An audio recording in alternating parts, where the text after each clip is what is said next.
Selamat pagi anak-anak ibu kelas 5A, apa kabarnya hari ini? Semoga semuanya dalam keadaan baik-baik saja dan tetap semangat belajar dari rumah.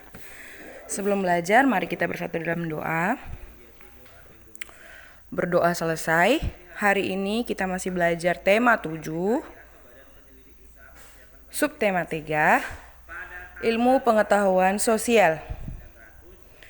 Kegiatan pembangunan untuk mengisi kemerdekaan. Tujuan dan cita-cita Indonesia yang tercantum dalam Pancasila dan Undang-Undang 1945 yaitu mewujudkan keadilan dan kemakmuran yang merata bagi masyarakat Indonesia secara material ataupun spiritual. Tujuan dan cita-cita tersebut menjadi dasar pembangunan nasional Indonesia setelah kemerdekaan.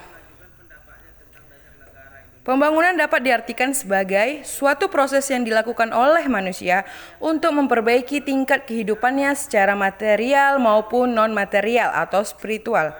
Usaha untuk menciptakan kemakmuran dan kesejahteraan rakyat yang hasilnya dapat dinikmati oleh seluruh rakyat secara adil dan merata. Rancangan pembangunan di setiap negara memiliki perbedaan. Hal ini terjadi karena adanya perbedaan kemampuan ekonomi negara dan kebutuhan masyarakat di negara tersebut. Berdasarkan tingkat ekonominya, Indonesia tergolong sebagai negara yang berkembang. Sebagai negara yang berkembang, Indonesia memerlukan pembangunan di bidang ekonomi, sosial, budaya, dan politik. Pembangunan yang dilakukan pemerintah contohnya adalah pembangunan fasilitas umum seperti berikut. Pembangunan bendungan bertujuan untuk memenuhi kebutuhan air masyarakat, pembangkit listrik, pencegah banjir, dan tempat wisata. Sejarah lahirnya Pancasila. Mulai terdesaknya posisi Jepang dalam Perang Asia Timur membuat parlemen Jepang mulai menjanjikan pemberian kemerdekaan kepada wilayah jajahannya di Hindia Timur atau Indonesia. Untuk menindaklanjuti hal tersebut, maka dibentuklah BPUPKI, Badan Penyelidik Usaha-Usaha Persiapan Kemerdekaan Indonesia pada tanggal 1 Maret 1945. BPUPKI dibentuk dengan tujuan untuk mempelajari dan menyelidiki hal-hal penting yang berkaitan dengan pembentukan negara Indonesia. Sidang pertama BPUPKI yang dilaksanakan pada tanggal 19 Mei sampai 1 Juni 1945 membahas tentang rancangan dasar negara. Terdapat 3 tokoh yang mengajukan pendapatnya tentang dasar negara Indonesia sebagai berikut.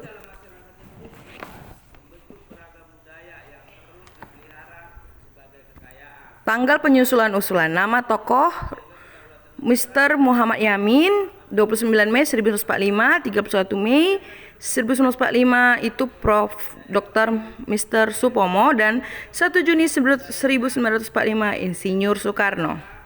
Selanjutnya, kelima asas yang diusulkan oleh Insinyur Soekarno disebut Pancasila. Peristiwa tersebut melatar belakangi penetapan hari lahir Pancasila yang kini kita peringati setiap tanggal 1 Juni.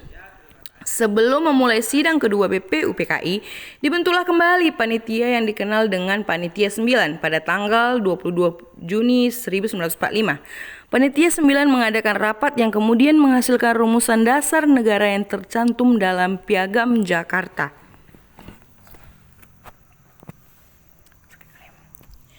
Setelah mendapatkan beberapa perubahan, Pancasila sebagai dasar negara akhirnya pada tanggal 18 Agustus 1945 dituliskan dalam pembukaan Undang-Undang 1945 yang berbunyi 1. Ketuhanan yang Maha Esa, 2. Kemanusiaan yang adil dan beradab, 3. Persatuan Indonesia, 4.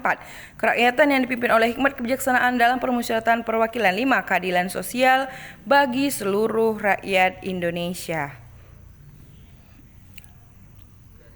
Upaya melestarikan kebudayaan bangsa Indonesia. Kamu telah mengetahui bahwa perlawanan bangsa Indonesia terhadap penjajah dilakukan dengan mempersatukan masyarakat yang berasal dari suku dan budaya yang berbeda-beda. Keberagaman dalam masyarakat Indonesia terbentuk beragam budaya yang terus dipelihara sebagai kekayaan bangsa.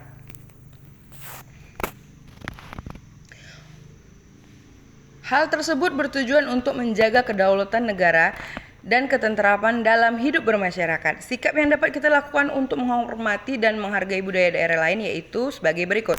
Tidak membangga-banggakan budaya sendiri, tidak menjelek-jelekkan budaya daerah lain, mau menikmati pertunjukan budaya daerah lain, dan mau mempelajari budaya daerah lain.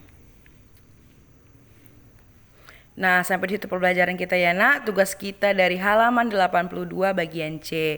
Terima kasih ya nak. Selamat pagi.